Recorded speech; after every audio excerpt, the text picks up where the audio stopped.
Welcome back, everyone, to another episode of Sporting Max. And today we're joined by Australian great basketball legend, Melbourne Tigers legend, and of course, part of the Australian Boomers history as a legend, Andrew Gaze. Welcome to the podcast, Andrew. It's an incredible honour and a pleasure and a privilege to have you on. How you going at the moment? No problems, Maxie. We've been trying to get this little get-together organised for a while, but good to finally catch up. And I've been going pretty well. Obviously in lockdown, as most people in Victoria are. In fact, a lot of people right throughout the country have been locked down for quite some time. So haven't been able to do too much, but still keeping busy. And fortunately for me, when over the last 6 months since we've been in lockdown, I've still had the opportunity to do my appearances on the bounce and do some stuff with the media because, believe it or not, some of it is considered an essential service. So I've had a little bit more freedom than some people, but it's not the same. And hopefully not the same as usual. Hopefully real soon we're back at it. Yeah. Thanks for coming on. I really appreciate it. I want to start off with sort of your childhood and what growing up was sort of like for you next to and obviously at Albert Park Basketball Stadium. Yeah, it was a lot different to what a lot of my classmates and my friends got to experience. So I not only was living next to a basketball stadium because there was these old Army warehouse storage facilities that were converted in the early 60s, and they were converted into sport. And there was basketball, badminton, table tennis, and in this precinct, they eventually also built a squash facility.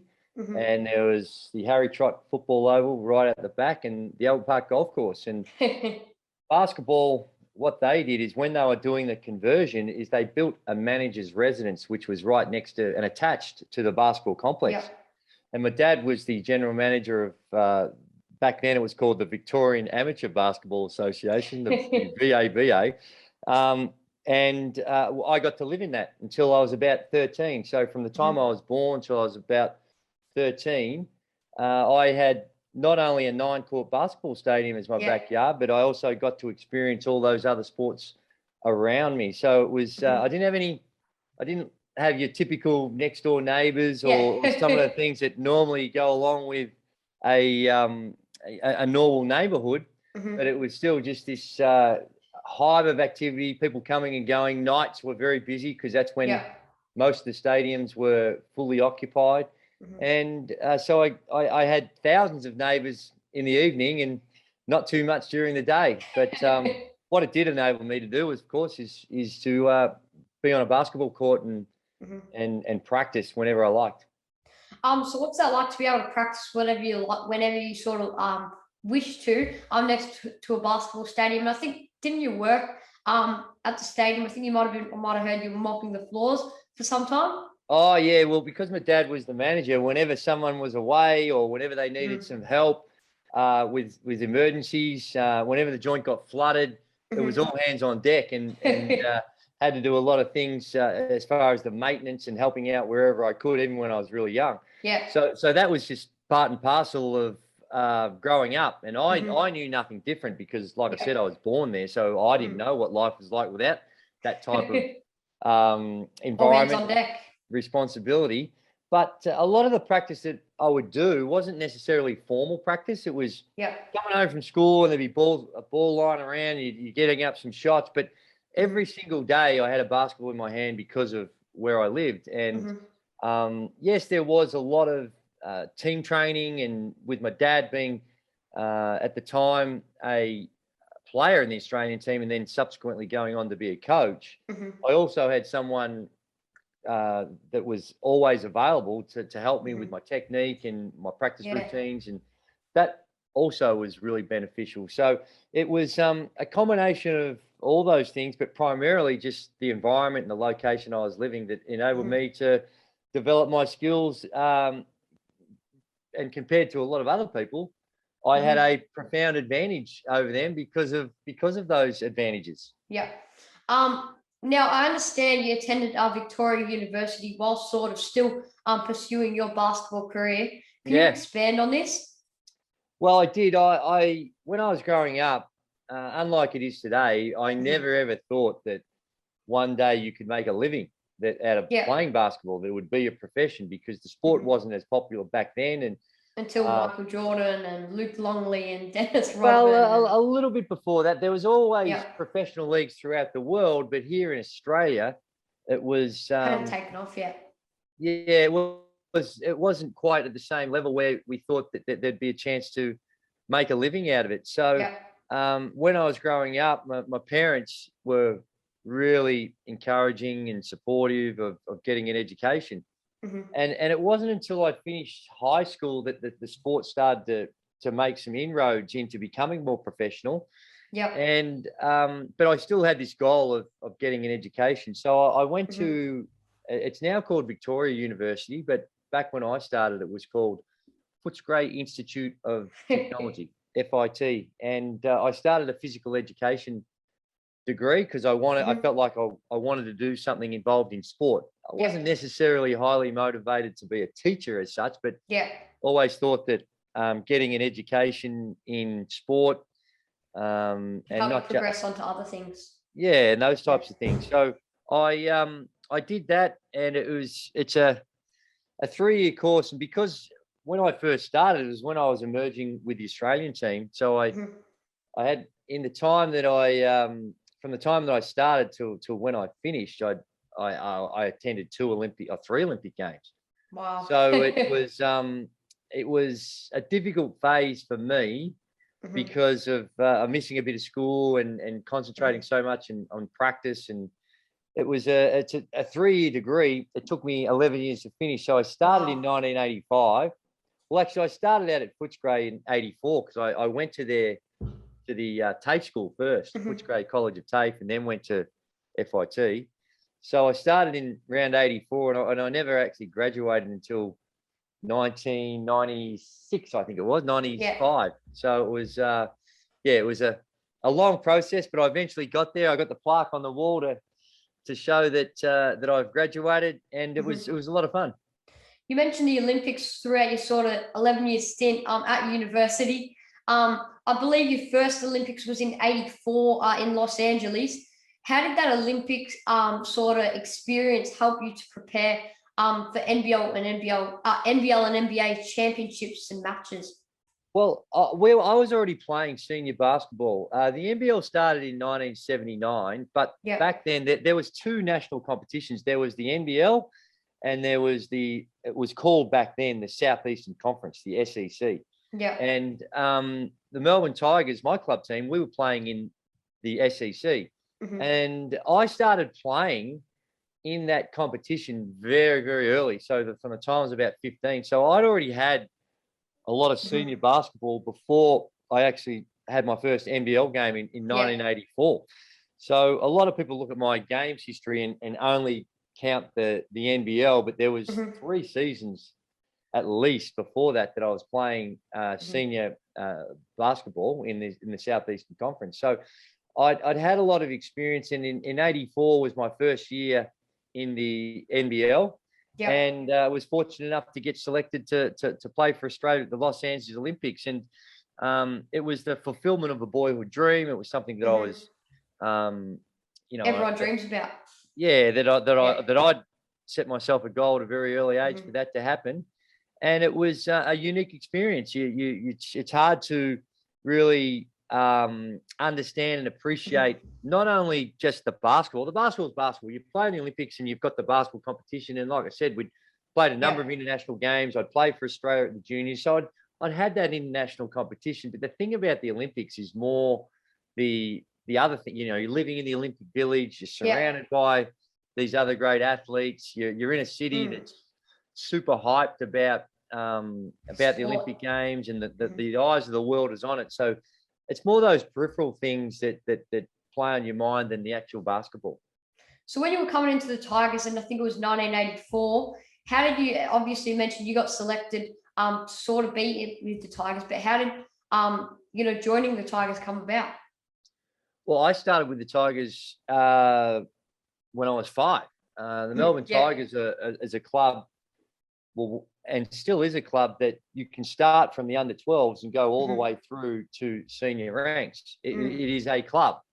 a lot of the NBL teams, well, all the NBL teams now are just franchises. That they rely on a broader feeder system for developing players to eventually go on to play in the NBL and hopefully for Australia or internationally. So they rely on all the clubs and will select the best players that come into this senior club. Whereas the Melbourne Tigers is probably a little bit more like what you see through other parts of the world, where there is actually a feeder system that comes from the ground all the way up. So I started when I was 5, 6, playing in the under-12s. Wow. And then I actually I started senior basketball playing for the Melbourne Tigers when I was 15. So I was very, very young and started senior basketball really early, and it grew from there. So what you mentioned, where clubs sort of grow and get their talent from the bottom up, we're sort of seeing that a rise in AFL with, I think St Kilda's got like a next generation talent and a few other clubs from where you start at the age of around 12 or 14 or 15 and you go up. And I think their plans to hopefully get you into their club as like a sort of next gen player. Right. Yeah, that they have their academies, I think they refer to them. And I think that it's important when you've got these clubs that ultimately have the most resources to put back in the game and continue to develop the sport. The AFL do a great job, and the clubs are now having a greater attention and priority in that type of development. And I think a lot of it started back with the Sydney, with the interstate teams, in what they were doing in trying to develop their talent in states where the sport is not as popular as it is here in Victoria. So I think it's great. I think the more of the elite clubs can provide resources to help develop the younger players, ultimately, the better the sport's going to be. So moving back to your sort of career and journey, in 1987, you had a 44-point season average alongside a 60-point game, and I think it was 5 50-point games. But then when you're performing at such a high level personally, but the team's not having success, what's that like? Yeah, it's a lot of people, when I'm asked about my career, they focus in on that year or that season where I averaged 44. But it was really something that I don't look back on with all that fond memories. I would still look back on it as something that I'm proud of, because it was part of my journey and it was really helping with my development individually. But when you're involved in team sport and you're playing at the elite level, where you have to deal with the scrutiny of fans and others, it's very little compensation when individually, if you're doing well and you're not winning, a lot of those performances become somewhat meaningless. So it was like I said, it was part of the journey, but not something that I look back on where I highlighted as one of my career highlights. I look at it more as an important phase of my development than some type of milestone. So prior to the 1993 championship, in 1992, you guys came runners up to the Southeast Melbourne Magic, so close to that championship title. Can you tell me how you use that sort of heartbreak to fuel the determination for the following season, and what you may have done differently to get to the championship? Well, if you look back on my time in the NBL, I don't think it's a coincidence when you see we lost, like you mentioned, we lost in 92 and ended up winning in 93. We did the same in my second championship in 96 and 97. We lost in the grand final series, and then we end up winning the championship in 97.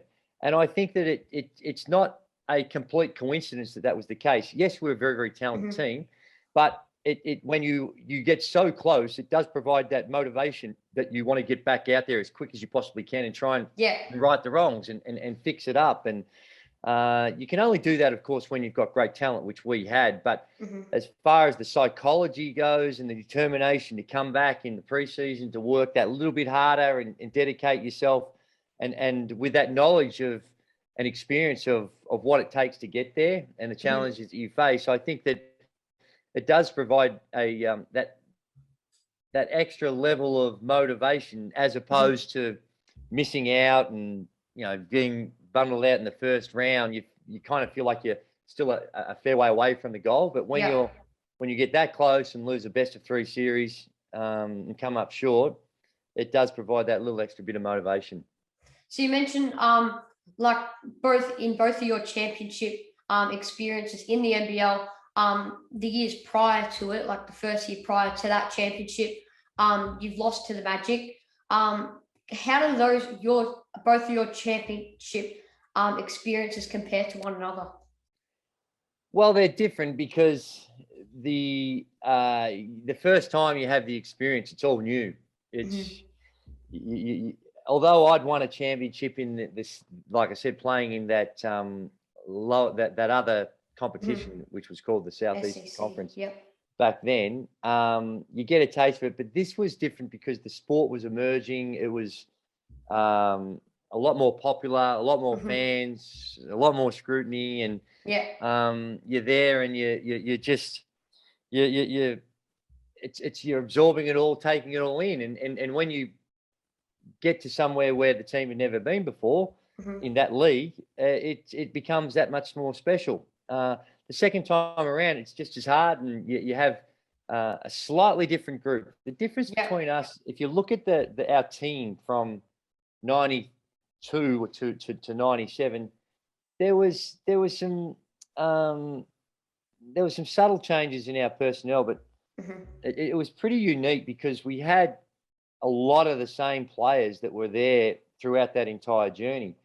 And to share that experience with a lot of the same guys and over a long period of time, it becomes more meaningful. Because it's difficult to do in sport. To keep a similar group together for a long period of time is not easy, and it's even more difficult these days than it was back then. Multiple championships with the same group, like 5 years later. With that time difference, it is something that is not normal. So we were really proud of what we were able to do, and I think the 93 one was perhaps a little bit more special in that we were on the road when we won it. We were playing in Perth, and we came into the competition in the NBL in 1984, and that grand final series we were playing against Perth in 93. We had never, ever beaten the Perth Wildcats in Perth throughout the regular season ever. So we won our first game at home, and then the next two, they finished on top of the ladder. So the next 2 games were going to be in Perth, and they beat us in game 2. And we had to, never having beaten Perth ever on their home floor, it made it even a more historical moment because it wasn't only our first championship. It was the first time we had a win in a really hostile, difficult environment to play in. When your great mate Lanard Copeland came into the Tigers in 1992, how did you find adjusting and sort of helping each other's style of play? Yeah, he's an extraordinary talent, and anytime you get the chance to play with superstars and great talent, it's a lot of fun. But I think the difference between just having an extraordinary talented teammate, Lanard and I became really good friends. And I think that was helpful because we're both super competitive but extremely respectful of each other.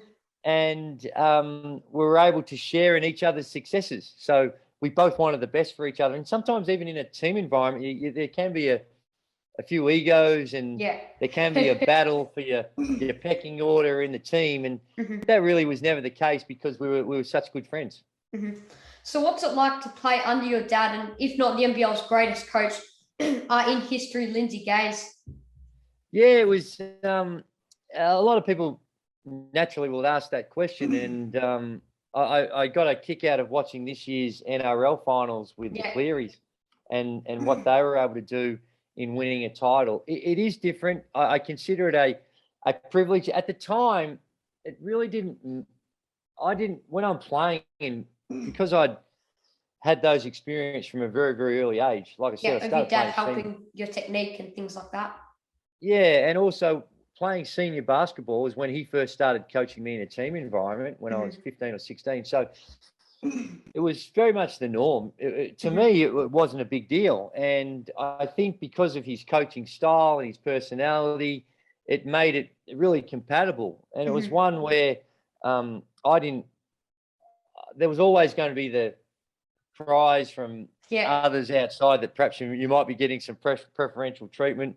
But those, from a relatively early stage of my career, that there was never those accusations were probably more throughout my juniors than they were in the seniors, because in the seniors we're playing and people could see what you're doing, and there was never any or too much of a debate about whether I had earned the right to the opportunities I was getting, as opposed to being gifted them because the coach was my dad. So I didn't. It was never really a huge problem for me. But I can understand and have seen in a number of different sports where it hasn't worked out. The personality types haven't been great, and those relationships haven't been able to transfer into a sporting environment, particularly in a team sport.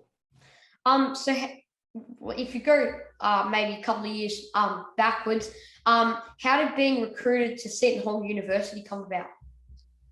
Yeah, we went on a trip back then.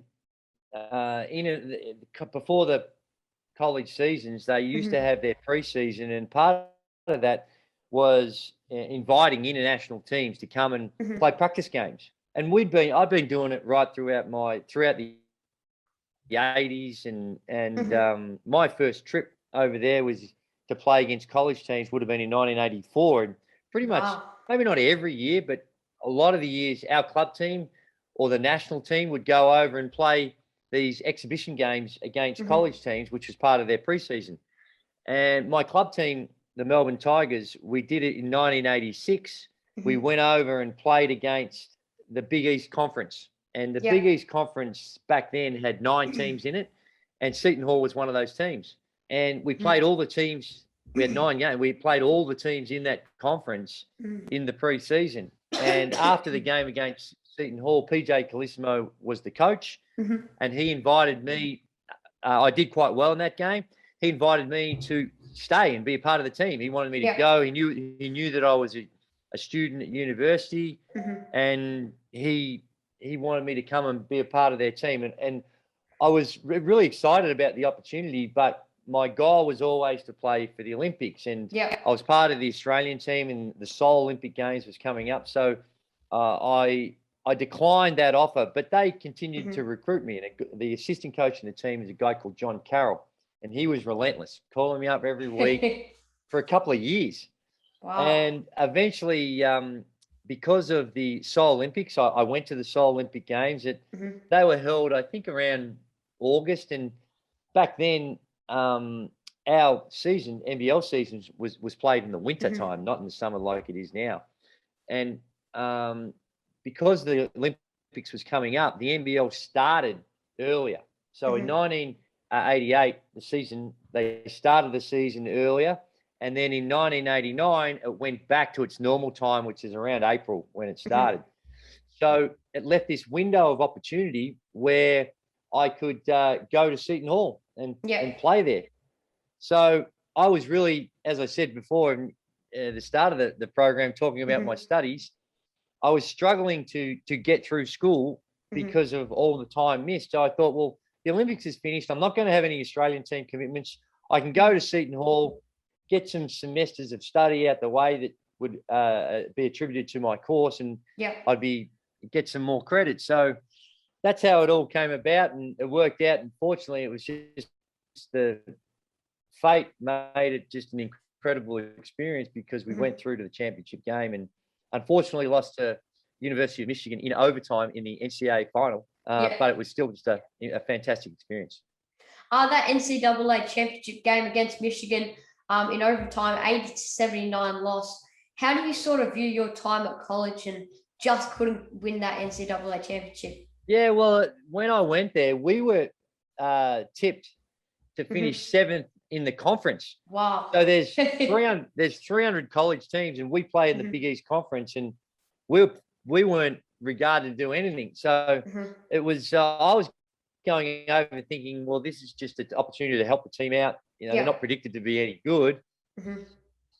But when I got there, clearly knew that there was a very, very talented team. And fortunately, we gelled as a team and everything came together. And although we lost that championship game, I still had really fond memories, and it was considered a remarkable season because most people didn't consider us chances to do anything. So to get through all the way through to the championship game and lose in somewhat of in overtime, the game went to overtime, and somewhat controversial decision, a foul call when with 3 seconds to go. So we're a point up with 3 seconds to go, and they called a foul, and they made a couple of free throws. So it was disappointing to lose, but still have no regrets and real fond memories of what happened.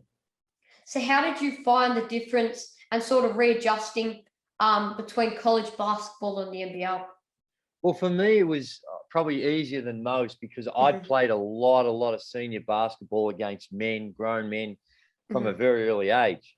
So by the time I was there, I was 23 years of age. I was a lot older and was having the adjustment was easier because I'd already been to 2 Olympic Games and going into national teams where the personnel changes quite a bit. So for me, from a playing perspective, it wasn't that difficult. There's different rules you had to learn, different culture, different styles of play. But because of the experiences that I had from playing senior basketball, I've been conditioned to having to make those adjustments. So it wasn't a huge problem for me like it would be for someone who is starting their college career as a 17 or an 18-year-old. It's a lot different to someone like me that was 23 years of age and had a vast array of international and playing experiences. So how did those playing experiences on a national stage level help you to bring your best sort of game to that college sort of culture like you mentioned? Well, I was only there 1 season, and it was just like anything, just having the accumulation of playing against men and learning how to deal with the different styles of play in international basketball. Because when you go to the Olympics, you're playing against Asian teams, European teams, African teams. So you see a whole bunch of different ways in which the game can be played. And you learn to adapt. You learn to be able to learn and to be able to understand not just the X's and O's and the strategies, but the personalities of the people you're playing against and how in which you've got to cater for that. So they all those experiences prepared me the most for going into college or going and playing anywhere for that matter, because I had a lot of international experience. I think it was 1994. You played 7 games with the Washington Bullets in the NBA. But I want to touch on your time in 1998-99 with the San Antonio Spurs. I mean, you were there for the championship and 19, I think it was regular season games. Can you describe to me, your whole sort of NBA experience in obviously the best league in the world? Yeah, it was a unique one because it all happened so quickly, and it was also not a typical NBA season. There was a lockout. So the players and the league hadn't agreed on terms and conditions for their participation. So the players went on strike. So the season never started until early January. And I think in that season there was only a little over, well, still a lot of games, but there was a little over 50 games played. So for me, it was a little disappointing that it wasn't a regular season because Greg Popovich started recruiting me in the 1998 World Cup. World Championships were played in Greece, and he was there. And at that stage, they weren't aware. They were hopeful that it was not going to be a lockout.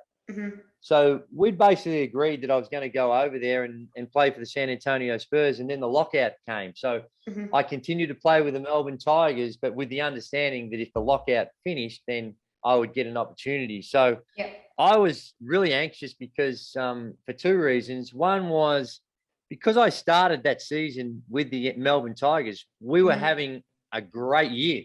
We had a really good team. We were on top of the ladder. And things were going really well, and there was a prospect of another championship.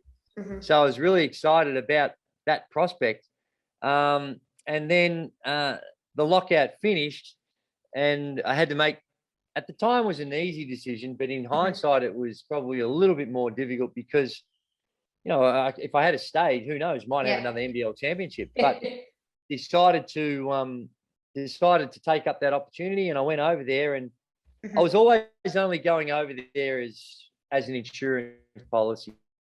When they recruited me, they wanted me to be part of the team, but given the team that they had, there was there was always an expectation that you, unless if someone got hurt, then you might get an extended opportunity. Now, that year with only 50 games, no one got hurt. We remained pretty much injury free, and things worked out well. So I personally didn't get a lot of opportunities to play, but had a fantastic experience. And although I playing opportunities weren't there, to be a part of the team and sharing that experience and meet new friends and get to know Tim Duncan, David Robinson, Steve Kerr, Jerome Kersey, Mario Ellie. I mean, stars of the NBA. Will Perdue was a good friend of mine, another big fella on the team. So got to Malik Rose. I could go through. They were all just great fellas. And in order to win a championship, you not only need great skill, but you need a camaraderie and a respect and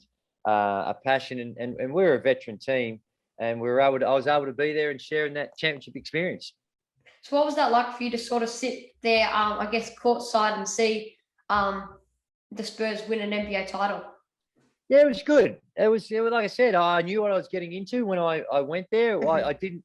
It wasn't a shock. I was prepared for it. So you just want, like anything, when you're part of a team and you play your role, you help out in practice, you remain ready. Got a couple of opportunities throughout the regular season to play, and did the best I could. But anytime you start out with a goal and you get that close to it, you want nothing but the best for your team. And we were fortunate enough to win the championship and became part of Spurs history. That was their first championship, and although I had very little to do with it, it was still a privilege and an honour to be a part of it. Got the ring too, didn't you? We've got a ring. I got a championship ring. That's right. So it's in the trophy cabinet. I don't wear it around or anything, but it's there, and it's a great thing to look at and walk past every now and again and bring back some fond memories of a great time. Now the 2000 Olympics are on home soil in Sydney. You were named flag bearer and also the Australian team captain. Can you walk me through this experience as the flag bearer and maybe the opening ceremony? Yeah, fantastic experience. To be named captain of the entire Australian Olympic team is a huge honour, and part of those responsibilities being the captain is being the flag bearer. Yeah, and to get the chance to introduce some of the greatest athletes this country can produce to the rest of the world on your home soil, 115 to 120,000 people there in Stadium Australia.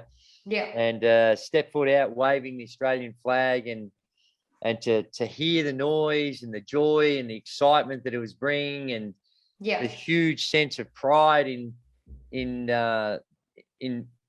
my family, my sport, in our entire Australian team. It's just a remarkable experience, and one that clearly you never forget. And sometimes I have to pinch myself and think, did that really happen, or was it some sort of just my imagination running wild? Because it was such an incredible experience. But really grateful to have that, and honoured that others would think me worthy of having such a role. So what was the opening ceremony like for you and walking around the track with the flag? Yeah, it was fantastic. It was excitement. I remember at one stage out there, and as you can imagine, when you got 15-odd thousand people screaming and showing a lot of pride in their team, it's very emotional. And I remember as the leader, you're out the front, I'm walking around, and you're walking on air. It's hard to, you just seeing and trying to absorb in all the noise and sound. It's quite extraordinary. And I can still remember after about the first 120 meters of walking down the track, looking back, and I was probably 30 or 40 meters in front of everyone else. So I thought, geez, better slow down. But they don't give you a whole lot of instructions of what you're supposed to do. I had the flag. A lot of people can remember me waving the flag around like a madman. It was just and that was purely out of excitement. They give you this holster, the harness to put the flag in, but the whole time it not required. You're that excited and jacked up on emotion. You just that thing felt like a feather. It was it was really easy stuff to do. It was great. 2015, you sort of made the coaching move to that side of the court with the Seabull, with the Melbourne Tigers, and then signing on in 2016 with the Sydney Kings, obviously on a 3-year deal alongside assistants and a great mate, Lanard Copeland, always finding each other back, and Dean Vickerman. What was your coaching experience like, and how does it? How would you compare it, I guess, to your playing experience? Yeah, I really enjoyed it. Anytime you have the chance to be involved in elite sport and work with highly motivated, dedicated athletes, it's an incredible privilege. And we had a difficult challenge. The team had gone through some problems before that. I think the season before only won 4 or 5 games, so it was a rebuild that we had to go through, and a new ownership group, and it was great. I felt really honoured and privileged to have that experience. We were able to get some good results. We never won the ultimate prize of winning a championship, but went through it with a general manager, a good friend of mine of the team was a guy called Jeff Van Groningen, and the owner of the team was a guy called Harvey Lister. And we signed on, and when I signed on, it was discussed and understood between the three of us that there was this period that we were going through to try and rebuild the team. And the owner of the team, Harvey Lister, had an expectation to only want to really be there for 3 years because he was involved in the venue. And at the end of that 3-year period, he sold the team to new ownership, and I moved on. And it was, in history will show, it was an important part of the Sydney Kings evolution because it was going through some really, really tough, challenging times. And Harvey Lister in particular, the owner, and Jeff did a fantastic job of rebuilding not just the team, but the whole culture of the place. And I felt, it was a lot of fun, enjoyed it, a lot of stresses, but loved every minute of it. And very proud of what we were able to do. And the Sydney Kings are in a really good, healthy situation now. And they're always remain, although I was only there a short period of time, I remain a fan and hopeful that and wanting them to do well. So what was it like to sort of being in your dad's boots, I guess, as a coach? And what was the biggest challenge which faced you? Well, the challenges are like every coach is trying to get the best out of your players. And I've been lucky throughout my playing career to play for some great coaches. Greg Popovich, my dad, of course, Ken Watson, PJ Carlissimo, my Australian teams with Barry Barnes and Adrian Hurley. It's the accumulation of all those experiences that you put into yourself. And no doubt that my dad had the biggest influence, but I wasn't trying to replicate any one particular coach. I was just trying to be myself and try to provide for my players. The ultimate responsibility is to the players to try and get them to fulfill their dreams and fulfill their individual goals and team goals. So that was the biggest obligation you have as a coach. And we were lucky at Sydney. We had some good resources, and I think we were able to make some inroads in getting the club back to one where it was more competitive. So now if we move into, I guess, your media career, so we've sort of got the three sides of basketball. How have you found your time in the media so far with commentating NBL games? I love it. It's another way to stay involved. I get to watch all the games, and it keeps you focused on the game and the players and the strategies. And I really enjoy commentating and hearing and different opinions and discussing different ways the game should be played. And it's a lot of fun. And hopefully for me, I try to bring an insight and my views to the game and what the coaches might be doing. and sharing my experiences with an audience. And again, it's an incredible privilege. You've got a lot of people watching the game, and it's most importantly for me, my approach is to try and make it as fun as possible. Make it as fun. If you're having fun, then usually the audience will have fun as well. Leonard Copeland, your great mate, like I mentioned before, was back with you in the commentary box this year, though. How was it to reunite with him again, once again, on sort of a professional basketball level? Well, it was easy because I spend a lot of time with Lanard. We're good friends. Every week we're together doing something, catching up, golf, other things that we do. So it's easy when you're doing it with someone you know so well. You know how to engage, and I think you get a good rapport with those, and hopefully that connection comes across on the television as well. So it's a lot of fun, and it wasn't something that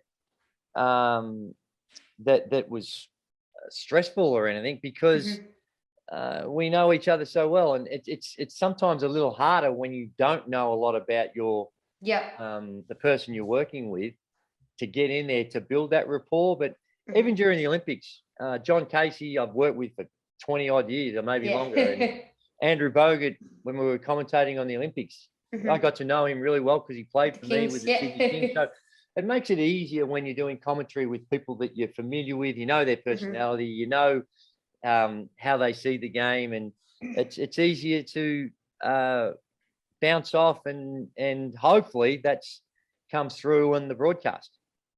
AFL Bounce on Fox Footy with Cam Rooney, Jason Dunstall, and Bernie Vince. What's the highlight of the show for you? Well, there's no doubt the highlight of the show, not just for me, for I think the audience as well, is the Turn It Up segment. The very famous Turn It Up segment. But no, it is great. For me, the chance to sit alongside some of the all-time great AFL players. I'm a Hawthorn fan. So to have the chance for the past, I think it's 11 years I've been doing it now, to sit alongside not only one of the all-time great Hawks in Jason Dunstall, but one of the all-time great AFL players in the history of the game. Fun guy. And with Moons and Bernie Vince and Dicko, Ben Dixon, who was part of the team this year. Really fun guys. It's a light-hearted show. Yes, it has a football theme, but we could be talking about any sport. It's more we like to laugh at ourselves, laugh at some of the things that go on in footy, and just have fun. So it's not a deep analysis program. It's a slapstick show that we enjoy, and hopefully can put a smile on people's faces. The late great Danny Frawley. What was it like to get to know him on the show?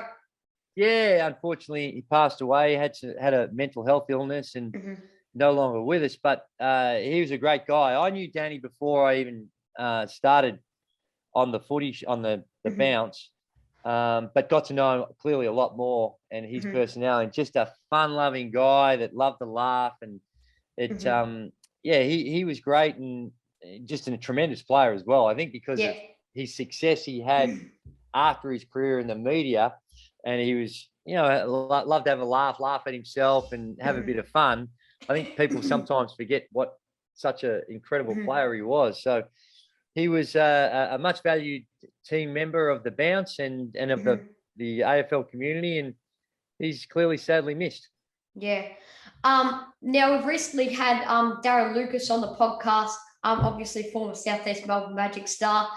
He talked about the lack of recognition and sort of connection for former NBL players of teams like the Magic, which were discontinued, and maybe sort of the Tigers, who rebranded as United. What are your thoughts? Well, we're lucky at the Melbourne Tigers because we still have a Melbourne Tigers senior team. We play in the NBL 1 competition, and like I said before, the start of the program, we still have the juniors. So it's still very much a club. So there's still a place in which a lot of our heritage can be housed and recognised, and you can still feel part of the family. Now they need to do a better job of it as well, and I think Darren's right. And it's difficult for players that no longer have teams. Melbourne United's there, and It was it really was a transfer or a change. It wasn't like that is the Melbourne Tigers. That they've tried to, I think, to their best, maintain the heritage of the Melbourne Tigers, but also look at the Southeast Melbourne, the Giants, and all those teams of the past, hence the name United. They tried to bring it all together. That is really, really difficult. So it is disappointing because players like Darren Lucas and many, many others that had come through in those teams, they get somewhat forgotten because they don't have the club still around to honour their contribution. So it is something that I think the league has tried to do a better job of, and not just in Victoria. You know, you look at teams like Newcastle or Townsville and West Sydney Razorbacks, the teams that have come and gone on over the years. Unfortunately, there are a lot of them.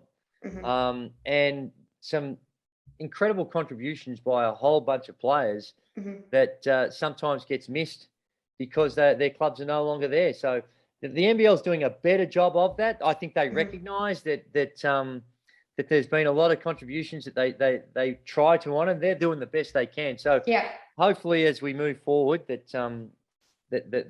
continue to find ways to incorporate and honour those that have made contributions to teams that are no longer with us.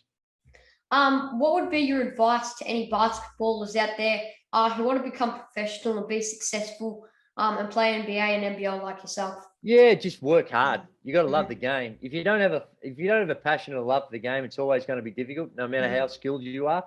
So it's a time-consuming, labor-intense goal to have. And if you're not prepared to put the time in and really commit yourself to some tough, hard work, then it's going to be very difficult to achieve that goal. Talent can only take you so far. So you've got to really have that commitment to the goal.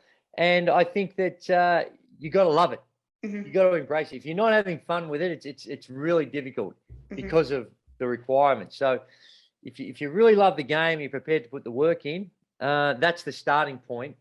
And then you just got to, you need a bit of luck along the way as well. That always helps. A couple of quick last questions, Gazy.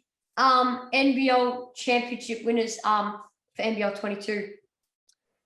Oh, it's a tough one because there's a lot of new players coming in, a lot of new international players coming. So, and we don't know a lot about them. So until you actually see them, it's hard to give an accurate analysis. But I think Melbourne United are the defending champs. They're going to be very, very good again. Matty Dellavedova coming back. I like what Perth have done, who were runners up. You know, Vic Law is a guy that played with the Bullets last year. He's a great player, teaming up with Bryce Cotton. They're going to be really tough. The thing about the NBL is right from top to bottom, there's very, very little difference. And an injury here, an injury there, that can cause separate teams. It can. So, you know, the teams that made the playoffs last season, Southeast Melbourne Phoenix, another team, they're going to be really, really good as well. So it's difficult. If you're asking me to tip a team, my early preseason tip is the Sydney Kings, because I think that they were unlucky. They had a lot of injuries last year. I think they've got a really good team that they've put together. They've recruited well.